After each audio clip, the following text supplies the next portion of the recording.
Point chaud avec Kamel Chérif. Protester, critiquer, dénoncer, cela n'arrêtera pas Netanyahou qui avance comme un bulldozer dans l'exécution de son plan de grand Israël. Israël a déjà entamé la première phase du plan d'occupation de Razaville, une opération d'envergure qui va se terminer en 2026.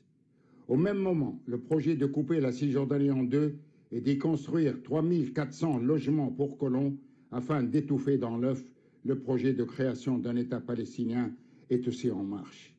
Qu'appelle-t-on cette opération? C'est la loi de la force, appuyée et consolidée par le silence complice. Où est le droit international? Il est bafoué comme d'habitude. Ce n'est plus la loi du plus fort uniquement, c'est la loi de la jungle.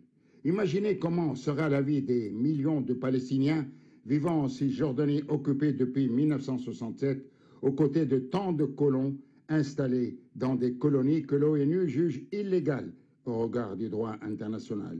Mais comme tout le monde sait, la légalité et le respect du droit international sont deux notions qu'Israël ignore totalement. Il n'y a plus de futur en Cisjordanie occupée, où l'offensive israélienne ne peut conduire qu'à un désastre. Que peut faire l'autorité palestinienne devant le fait accompli, sinon de dénoncer, de condamner dans les termes les plus forts cette décision israélienne qui fragmente l'unité géographique et démographique de l'État palestinien. Cela conduirait à créer des zones où la liberté serait réduite et restreinte et où la vie quotidienne des Palestiniens serait un enfer permanent avec des colons gonflés à bloc, armés jusqu'aux dents, soutenus par une armée israélienne agressive. Personne ne peut tolérer cette annexion sans réagir. Il faut que le silence et l'inaction soient rompus.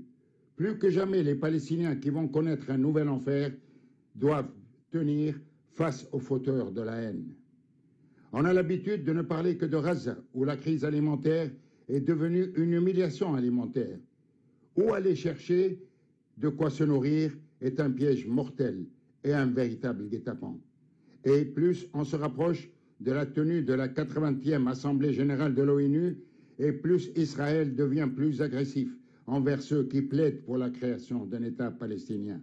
Le président français et le Premier ministre australien viennent d'en payer le frais. Netanyahou ne les a pas ménagés, et eux ont répliqué sèchement. Israël compte sur le soutien de Trump, qui se targue d'avoir mis fin à la guerre en presque 6 mois de mandat. Mais il n'a rien fait pour Gaza, pour la Cisjordanie occupée. Il a tout simplement apporté un soutien total à Netanyahou.